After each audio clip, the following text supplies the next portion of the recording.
Okay, apparently this trend, this track that I'm on in October is that this movie channel is becoming a channel where I talk about anything except movies. So technically we're going to be talking about Smile today, but really we're going to be talking about a lot of other things.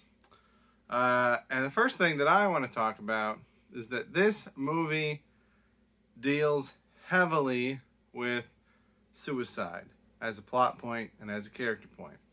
So, I'm no expert in the matter, but I knew that there was a suicide prevention hotline, so I figured I would put it up just in case anybody needs to know it.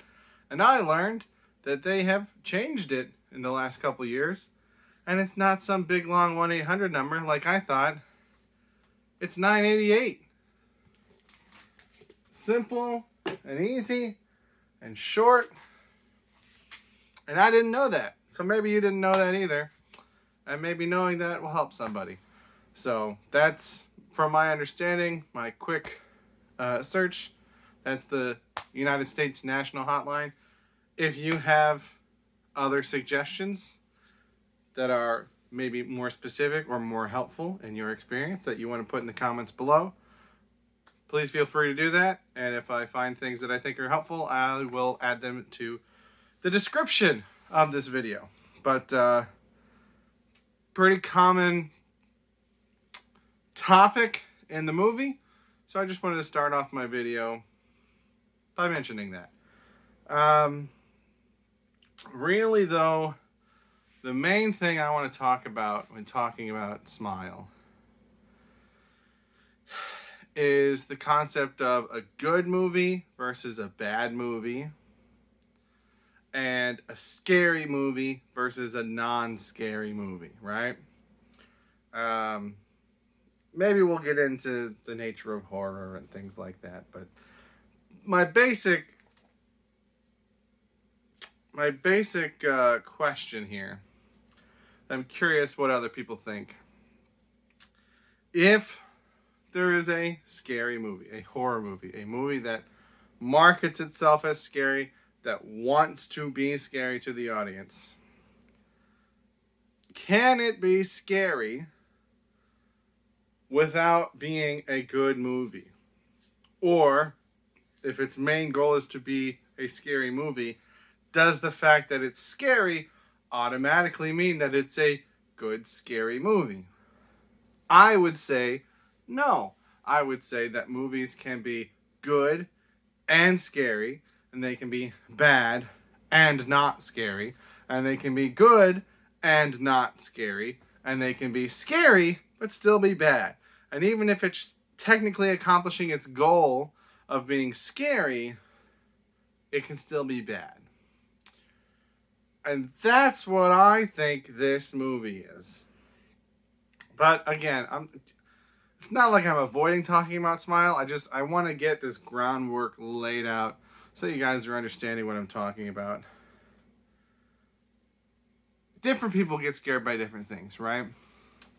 And for me personally, I like slasher movies a lot because just the way my brain works, I don't find those scary.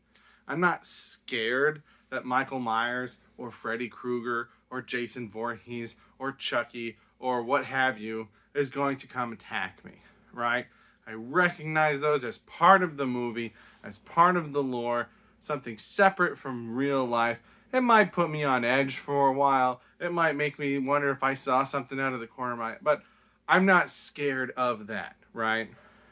Generally, things with, monsters, while the monsters themselves might look scary, the concept of monsters, like something like a Godzilla, right, is not scary to me. But I have a couple things that, even if executed poorly, can still scare me quite a bit. And those things are facial distortion, pretty much anything with mirrors, and pretty much anything supernatural in terms of ghosts, demons, paranormal, right? Not things like zombies or vampires or werewolves, but paranormal, extra dimensional things. And the facial distortion, I don't know why that bothers me so much. Because it's not like I think my face is going to do that. But, something like The Grudge, that shot where it shows her in the closet, even like parodies of that. Even like when Family Guy does a parody of that and it's an animated cartoon, that still just freaks me out. And for whatever reason, those types of images get burned into my brain. And when I try to go to sleep, I see those and they frighten me and they keep me awake. So even if, the rest of the project, the rest of the movie isn't very good, I will be very scared of things that include a lot of facial distortion. So like I said, The Ring would fall into that category. I would say that I want to say, I could be wrong, it's been a while since I watched them, but the Paranormal Activity movies, I believe, have some facial distortion in them. Did I say The Grudge? I meant The Ring. The Ring is what I meant to say. But I think The Grudge might also. I don't know. It's been a while since I watched The Grudge. Also, there's a reason why The Grudge and Paranormal Activity are on my list to watch this October, because it's been a while since I watched them. But that type of stuff will scare me. Almost guaranteed. Just because the images get stuck in my head. Then we'll talk about Mirrors next. Right? And there's a movie called Mirrors with a sequel called Mirrors 2. And I cannot remember a single plot point about either of those movies. But what I can tell you is that I was terrified after watching those movies. And even though I own them, I don't know if I'll ever watch them again. At one point, it was on my list for October because it's been so long since I watched them. And I was like so nervous about just the concept of watching it that I replaced it with something else. So like the facial distortion, that sticks with me and that bothers me. That makes me feel uneasy or unnerved, right? It's a bad feeling. But the stuff with mirrors, that will freak me out. And like I will avoid looking at and just like talking about it right now and looking at this camera and the fact that I don't actually know what's behind me and like in front of me I've got a dark room with a lot of glass. Stuff with mirrors will really freak me out. And there's been a few things that come to mind lately. What did I just see? Don't Worry, Darling had a little tiny thing where like, the character's looking at a reflection and she looks one way and the reflection keeps looking and doesn't turn away. And I think Last Night in Soho had something like that. And when it's really, really small like that and it's not the focus, like those things haven't bothered me after watching those movies. But when it's like the focus, or even if nothing happens, but like if it seems like it's gonna, how it's a classic horror movie shot, right? With a character looking at the medicine cabinet in their bathroom. And even if nothing ends up happening, just the tension on that shot will stick with me. And I will go so long without looking in my mirror. But of course, it's not just the mirror, right? Like my TV is right here and that's reflective. And my glass sliding door is right here and that's reflective. And I wear glasses and those are reflective. And I'm looking at my phone and that's reflective. And I remember one time when I was in college, we had our big disease of the decade back then was swine flu, right? Where anybody who got sick, it was the swine flu. And I was quarantined in a house on campus with a couple other students, and one of them was a friend of mine, and we took a bunch of stuff with us, and we decided that we were going to watch a bunch of horror movies. And so we did. And then not only did we realize after the fact how many reflective surfaces were in this old creepy house, but also the room that I was sleeping in had a crawl space and the door to the crawl space was like halfway up the wall. And so, like, all night, I was just staring at that thing. I was so freaked out. But there were so many reflective surfaces. There were mirrors and windows. And, like, the fireplace was really highly polished. This is a very long-winded way of saying, if something creepy happens with a mirror, again, even if the project is bad, it's going to freak me out. And then we get to the last big category for me, which is paranormal. I don't know why. Let me backtrack to the mirrors. I don't know why it freaks me out so much. I don't truly believe that something is going to pop up behind me in a mirror, you know? Like Candyman, right? Like, that's another one. I won't say that 3 times in a row. Don't believe it's going to happen. I just don't want to tempt the universe, you know? But, like, I don't believe that something's going to happen. It's just that I become very aware that what I'm looking at is not the same as what I'm seeing. That doesn't make sense. That's not a good way of putting what I meant to say there. But, you know, I can't actually see behind me. I can see a representation of what's behind me, but I can't actually see behind me. And so for some reason, that bothers me, that unnerves me in a very real way, but I don't know why. But we get to the paranormal stuff, and it's not so much that I believe in ghosts and demons and things like that. It's more that I am not certain that they're not possible. Does that make sense? Right?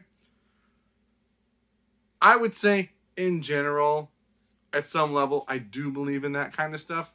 But it's more just, I don't know that it's not real, you know? I know that Michael Myers isn't real.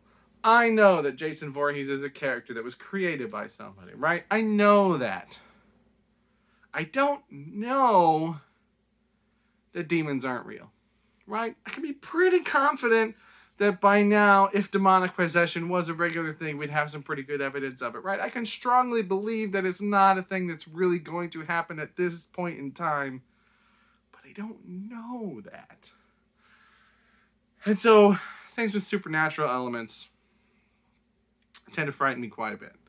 And so if you combine those things, which is often done, there's something over here making noises 3 feet from me, and it's behind my TV, and it's freaking me out right now. I'm recording this at like 11 at night. This is going to be a problem. We'll get to Smile eventually, I promise.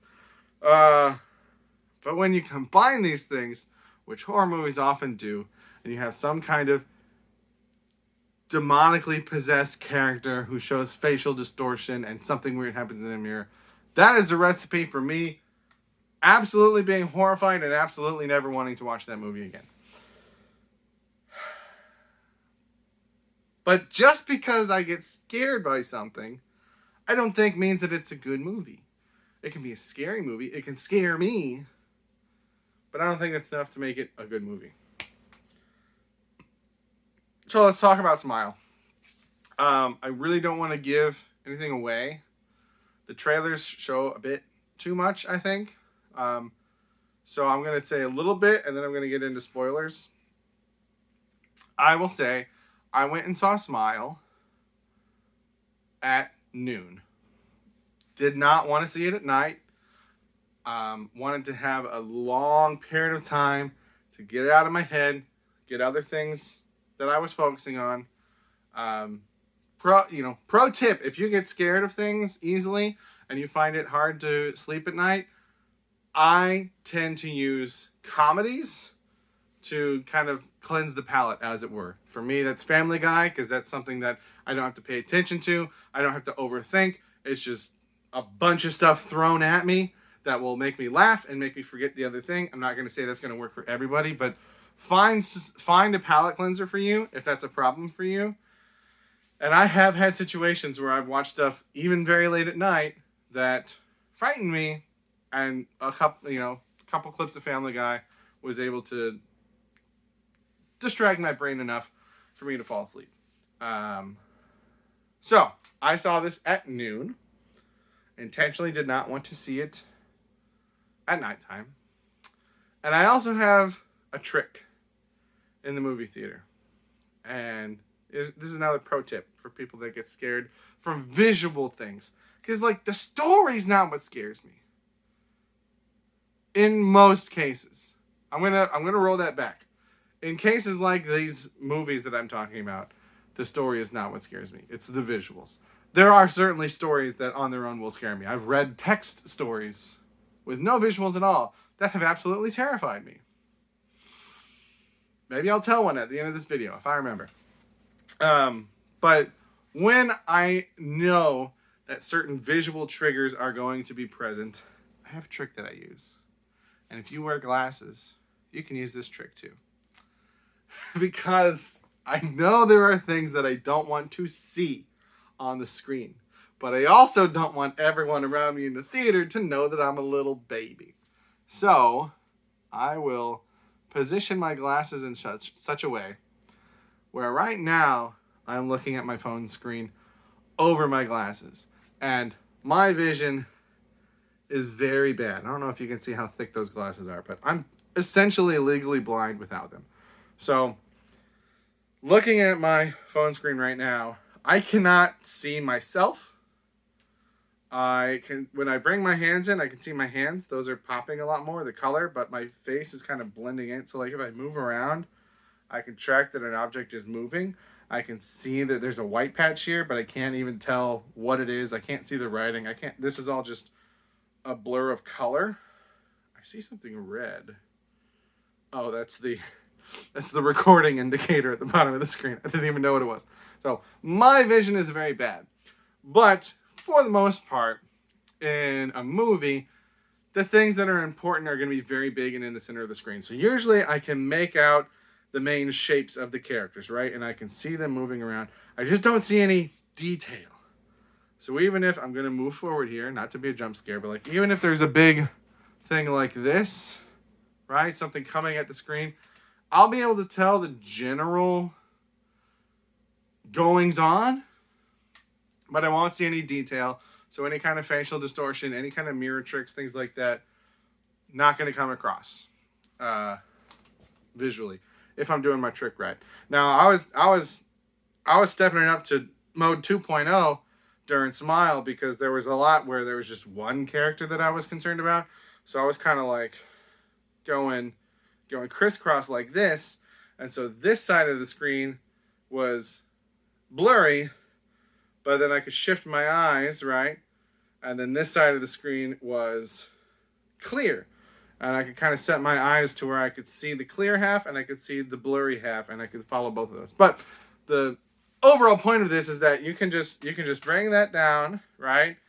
And know where that level is, and then just tilt your head back and you're just watching the movie, right?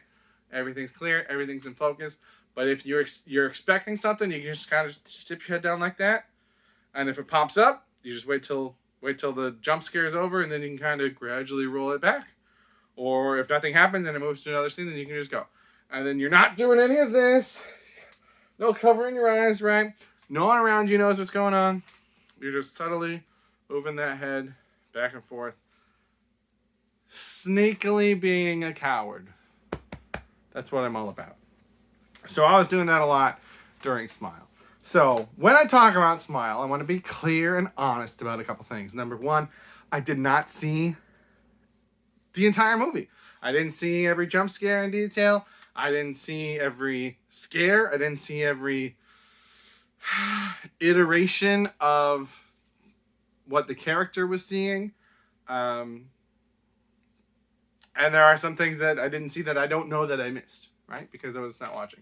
So I just want to be clear that there's an asterisk on my review of the movie. So my non-spoiler thoughts are not great, convoluted, raises more questions than it answers, but not in like an engaging, interesting way. In like a lazy writing, they just kind of went with something even though it didn't make sense kind of way. I had another like big point that I wanted to make. Visually, This was the director's first like big movie, so I don't want to be rude. And obviously, I've never directed a movie, so who am I to say anything? But there were so many shots where the camera would just flip around upside down, either that way or this way, and it's like, I get it. It's upside down. The world is weird and strange. This isn't how I normally perceive things. It feels so amateur. And like, there was no, from my perspective, there was no further point to it, but multiple times, at least 3 times throughout the movie, the camera inverts and turns upside down. It doesn't like show anything upside down. It doesn't follow action or anything upside down, so it's not like we're actually like thrown off in how we're perceiving things. It'll just be like a wide scenery shot that turns upside down and then cuts to the next scene. It doesn't actually do anything. Speaking of wide scenery shots, there are just a lot of long shots on nothing, and and this happened in Don't Worry Darling also, which I haven't made a video about yet, but I might. But it's just like long, weird, creepy shots just for the purposes of being long and weird and creepy. It doesn't add to the movie. It doesn't fit thematically into the movie, really. It's just trying to set this tone. But my frustration is that there's lots of other things that they do that accomplish those goals, but do fit thematically into the movie. There's one particular shot fairly early on where the character's in her kitchen and she's looking down the hall towards a doorway, and just the lighting of the scene, it's just one of those things where it looks like there could be a person there, but you're not sure if there's a person there. And that, absolutely sells the unnerving tone and the unclear, not being able to perceive reality 100%. But it also fits thematically and narratively into the movie because it's what the character's going through. And that's way more terrifying for me when I go home, because then when I see something that might be a person or might not, right? And then it's actually just a towel hanging on a rack, right? Whatever. If there's more of that in the movie, that's going to scare me more later on. And I usually say that you can't tell whether a movie is scary or not when you see it. You know whether a movie was scary or not when you try to go to bed that night, right? And so for me, it would have been a better scary movie if more of that stuff had stuck out with me. But these shots of a forest upside down, like, I remember them because I'm making fun of them, but they're not like sticking with my brain in an unnerving kind of way. So there was good stuff there, and there was a lot that I did enjoy, but overall it felt like it was, I don't even know if I want to say trying too hard to seem like they weren't trying. I don't know. It didn't hit on the right levels with me.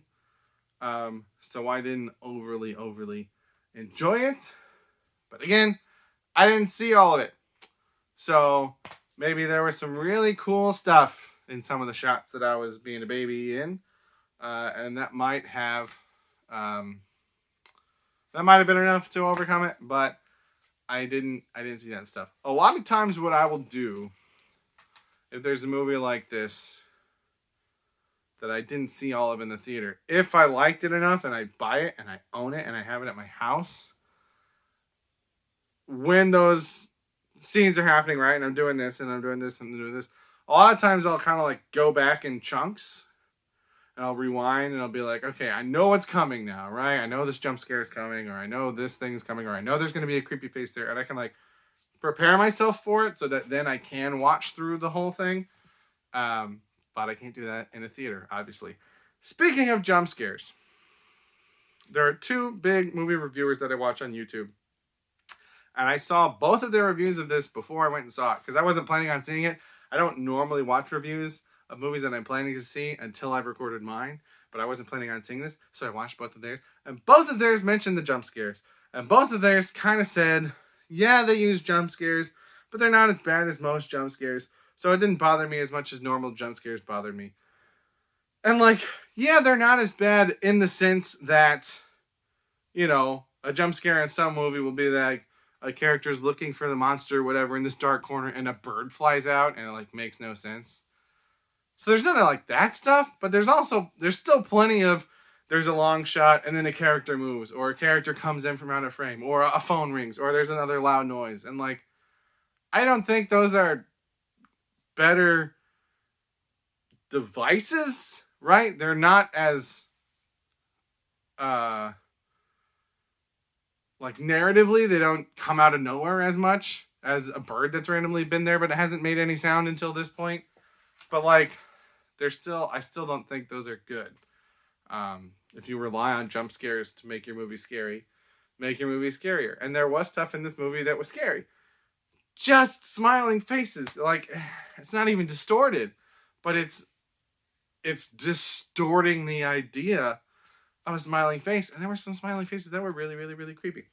My other big criticism that I'll say before I get into spoilers is that the fiance, the main character's fiance, who I'm going to call not Michael B. Jordan, he reminded me of, I used to date a theater major when I was in college. And occasionally, not very often, but occasionally, I would read lines with her.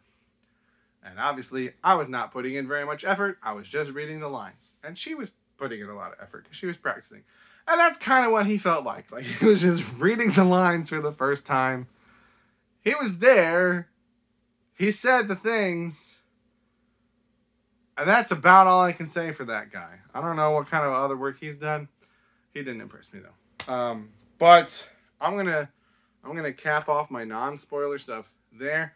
Didn't think it was great. Didn't hate it. Didn't see all of it. But it didn't look super refined to me. It didn't look like something that's been done with someone with a lot of experience, which again, I don't have a right to say. I've never made a movie. But those are my non-spoiler thoughts. So moving forward, let's talk about some spoilers. And I don't want to like hit the spoilers. I just want to talk about things that involve spoilers. The big one being, was the fact that her mom killed herself relevant at all? Because it seems like it wasn't. Right? Because who knows where this chain started from. We know that it goes back at least 20. Did he say 20? 25 cases, right? At least. And we know that there was a second chain in Brazil. Is that going to be a straight-to-streaming spinoff in a year? I don't know. Maybe. But, like, it just feels like it should be relevant because it's brought up so much in this movie. And, like, I guess, yeah, it kind of becomes important at the end because that's how she chooses to face it. But it seems like that's not relevant to why she got this curse. The curse, by the way, reminded me of, again, The Ring, because it's like less than a week and then you're going to die. And you pass it on. Just like the tape in The Ring, you get someone else to watch it. And the curse, someone watches you kill yourself. And then it gets passed on.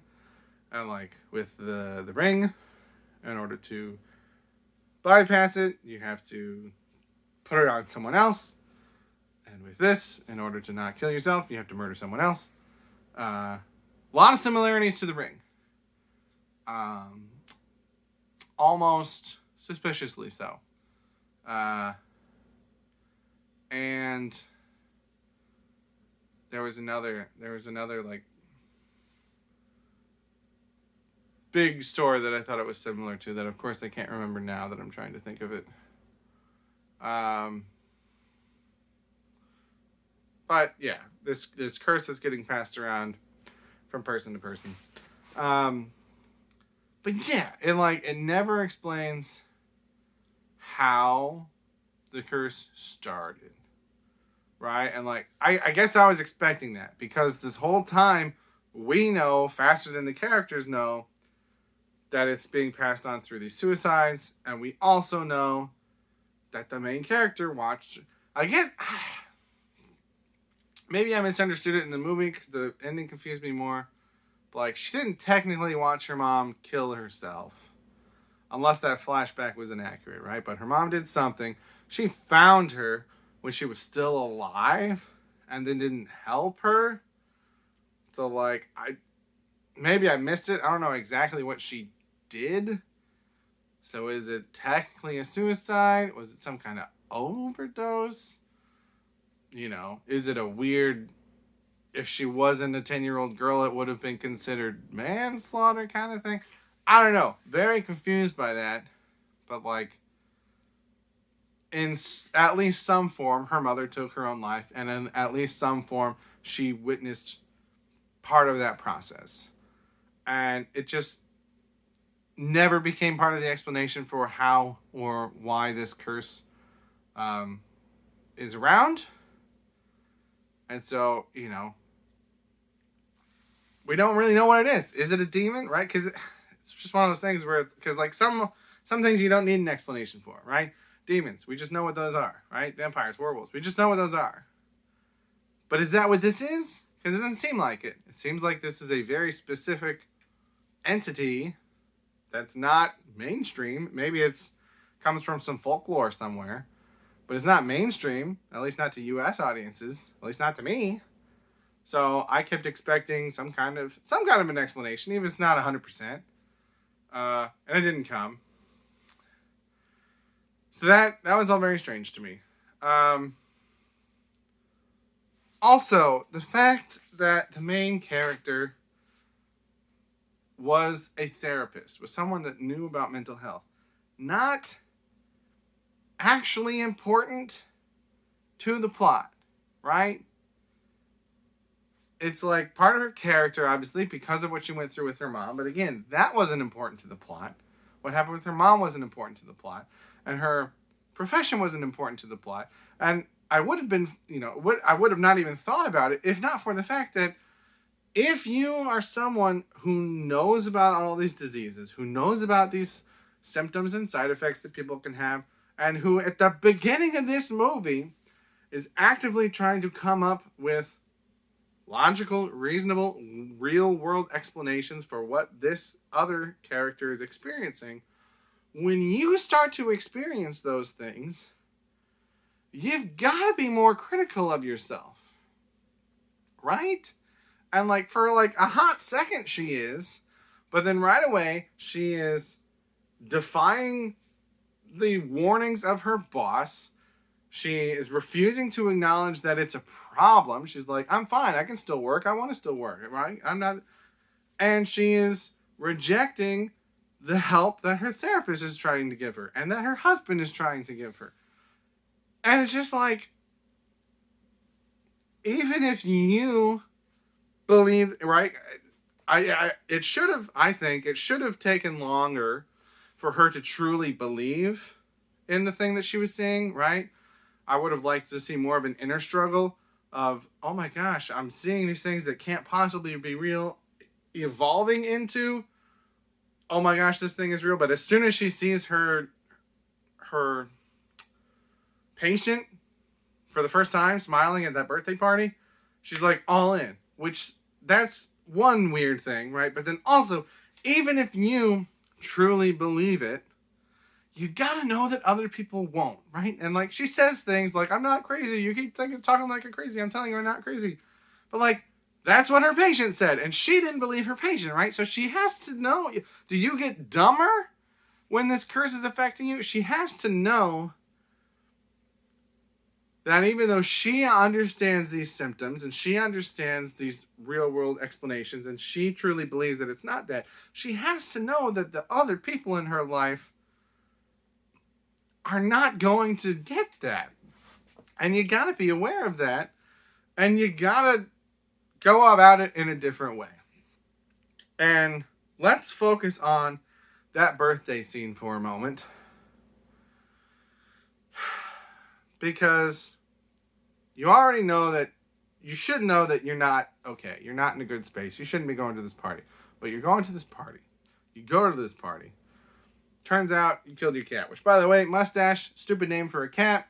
Stupid name for a cat in this movie. Because this movie takes itself very, very, very seriously. And having this huge emotional scene talking about Mustache doesn't fit. But, okay, so the kid pulls out the dead cat. You have got to be aware of how that's going to look, right? And you standing in the middle of the room holding a dead cat and screaming at everyone around you that you're not crazy, that you didn't do this, you've got to know that that's not going to look good. You've got to have some kind of similar experience that you've had with the patient before, and you're like, oh, this is going to look bad.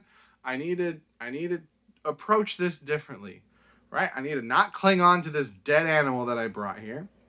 I need to not be shouting all sorts of swears and obscenities at this children's party, because that doesn't help me. And then for everyone else, I'm kind of in a weird space on also, because, like, I'm trying to remember exactly what happens. There's a dead cat, okay? Yeah, for the kid that pulled it out of the box, that's pretty messed up. That's pretty disturbing. But you see dead cats on the road all the time, right? It's not the scariest, most disturbing thing in the world. And most of those kids were not super close up to it. So all these parents clutching their children, backing away from this woman, I'm kind of already iffy on. But I'll buy it up until she falls through this glass coffee table, which, by the way, if you've got glass furniture, get rid of it. Your coffee table, your dining room table, end tables, anything that's glass, get rid of it, unless it's a window. Windows need to be glass, that's fine. Falls through this glass coffee table and just is absolutely shredded all up her arms, presumably all down her legs also, and not one single person in that entire room makes any kind of movement or motion or even asks if she's okay. And then she just takes a minute to process and just absolutely screams her mind out. And I am 100% with her there. Like, even if you think this person is going, she's not, again, unless I'm misremembering, she's not actively presenting a physical or violent threat to these children, right? She brought in a dead cat. That's kind of messed up. That's kind of creepy. But she's not, like, wildly swinging at people. She's not trying to attack people. She doesn't have any kind of a weapon. So they shouldn't be scared of her, right? They should be creeped out and confused and concerned for her. But she falls through, and, like, you know, I know timing is weird when you watch something, the time that you experience can shift, right? Seconds can feel longer or shorter or whatever. But, like, it felt like quite a while that she was sitting shredded with glass all over her. Not all over her, all inside of her. And just no one did anything to help. And I'm like, all of those people are horrible people. And then we get to the next scene and she's totally fine. And I'm sorry, but you would not be totally fine after that. You would be messed up for a while. I also got confused at one point because either I miscounted houses or there's too many houses. Because there's her house with her fiance. There's her therapist's house. There's her sister's house. And then there's their mom's house that they have to shoehorn in the beginning of the movie so that we know what it is when it comes back to it. But there's a house that she's in at one point.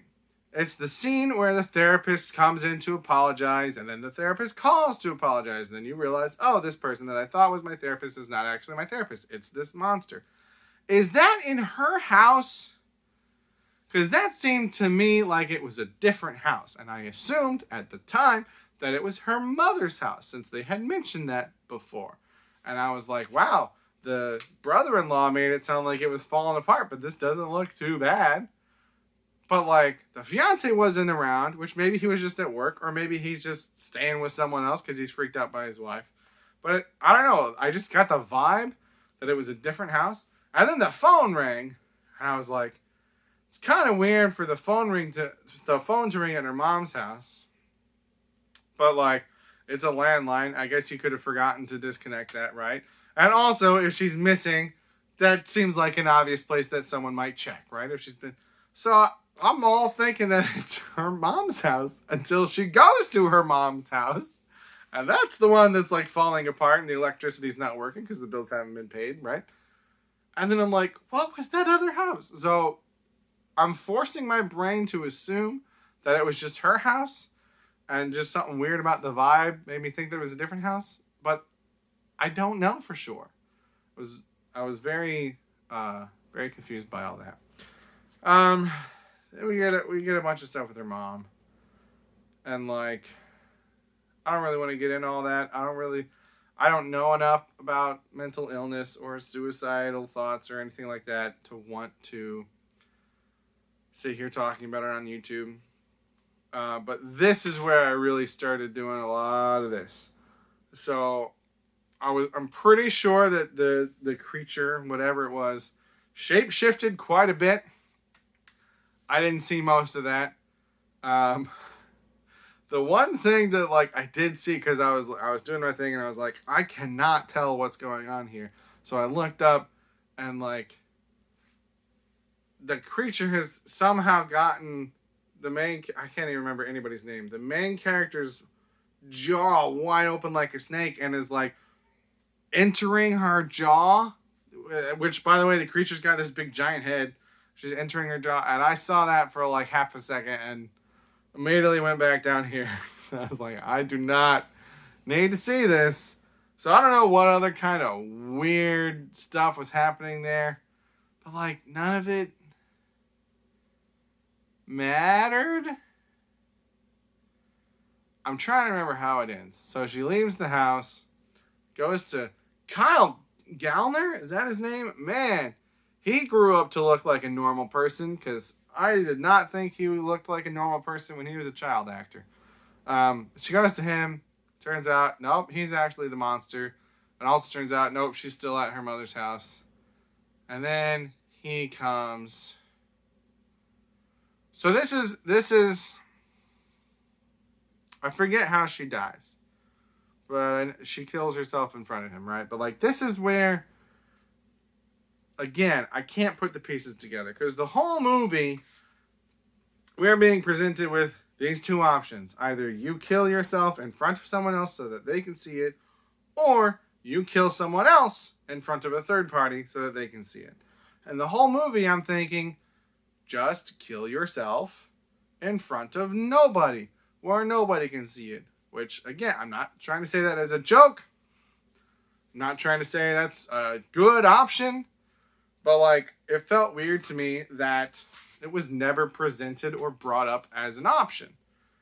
Because that, to me, seemed like the obvious way to break the chain without murdering somebody. Which, by the way, that fake-out murder with the patient in the hospital, really weird.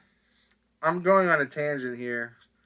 But, like, I don't like movies where a significant portion of the movie we're not sure of whether or not it actually happened. And I'm not saying, like, the things that the character saw, we don't know if that actually happened. That I'm more or less okay with. But, like, when you have these extended, not even a dream sequence, just an imaginary sequence, then it's like, well, then anything in the movie could have been that. Not just that she saw something that wasn't there, but that she wasn't even in this place. These people weren't even around. And I don't like when movies do that because it feels lazy and it feels like it's an easy way to get around continuity errors. It was like, maybe it wasn't real. Maybe it was all in her head, right? I hate that. I hate that so much. So while that scene was going on, I was like, this is really weirdly shot. How she's killing this person, how this person is reacting to being stabbed, but like they're both mentally ill at this point, so okay. But then it shows the boss, and he's just standing there screaming, not doing anything, not going to get anyone. I was like, this feels weird, and then it was not real. Not a fan of that. Where was I? The obvious solution, which again, I'm not saying is a good thing, but the obvious way to break this chain seemed to me to be to kill yourself without any witnesses. And then that seemed to be what she was willing and trying to do. At the end, she tried to kill the monster, right? Face the monster, kill it. Which makes me curious if it ever actually presented itself physically to any of the other people. Seems like it did to the artist, because we got some of those paintings. But like, again, raises more questions than the answers. We don't know how that works. Does it do that to everyone? Does it do it only to people that fight back? Does it look different to... Anyway, turns out she didn't actually kill it. So then, if I'm remembering correctly, she resigns to kill herself, right? And the boyfriend, the ex-boyfriend, ex-husband, whatever he is, the cop, he's out there. And she like knows that he's out there. She doesn't want him to see. And my understanding of what happened is that she successfully killed herself without him seeing. And then the being took on her appearance or entered her physical body, or somehow the being made him believe that he saw her killing herself. Which then means that in any of those other cases, those people might have tried to just kill themselves without anyone else around. They might have tried to break the chain. And the creature can just circumvent that because it can look like anything. But if it can only be seen by people that have experienced this trauma, then how can it reappear to these people? It's very confusing. If I take the ending on its own, I assume that her body burned, right? And that this entity is just looking like her. But then if we go back to the opening with her patient, there's not two bodies there. So that seems like the entity is possessing her body. So can it do both? Or did her body not get burned? Again, raises so many questions, doesn't answer any of them. Maybe he doesn't want to, but I find that frustrating. Because how am I supposed to get into the story if I don't understand the story? So, overall, more frustrating than anything for me. I have been talking a very long time. Some of it about the movie Smile. And I think I've talked about most of what I wanted to talk about. I'm sure there are little things that I've forgotten. I didn't take any notes. I was in the theater. But yeah, just a lot of weird things that I didn't like about how it was. And like normally I don't notice cinematography or director of photography. Like I don't notice how things are shot unless it sticks out as weird to me. Similarly, I don't really notice music stuff that often, which is weird because I'm a musician and I have a degree in music and I taught music for 9 years, so you would think that stuff would stick out to me more, but it doesn't. But yeah, I thought it was Malignant, I think, is the other movie that this reminded me of a lot. Where it's just this evil presence that, although that one I think they explained more, it was just revealed more over time. But anyway, that was random. Sorry. So yeah, this seemed like, again, and I hate saying this because, again, I've done nothing. I've made no movies. But it seemed very amateurish. And a lot of things thrown in because they seemed weird, including the camera angles, including bits of information we get, including shots that we get. A lot of things thrown in because it seems like it kind of fits like her profession and her mother's history, but it doesn't actually contribute to the story or the narrative, and it just raises more questions. And like I said, with her profession, it seems like it presents contradictions that she would understand that she has to get around. So, not a huge fan of this movie. As for whether or not it scared me, as I said, I didn't watch it, all of it, because I was a baby. There were certainly some stuff that was unnerving to me, right? Whether you call that being scared or frightened or whatever. But here's, as I mentioned before, for me, you can't say whether a movie is scary or not when you see it. It's when you try to go to sleep that night. And I drove home from the theater, and took a nap. So there were certainly, like I said, there were certainly things and images that I didn't see that probably would have stayed with me much, much more. There are some things, even just the smiling, that were unnerving to watch, right? Made me uncomfortable, but nothing that kept me awake. So, I think that's going to do it for my video on Smile.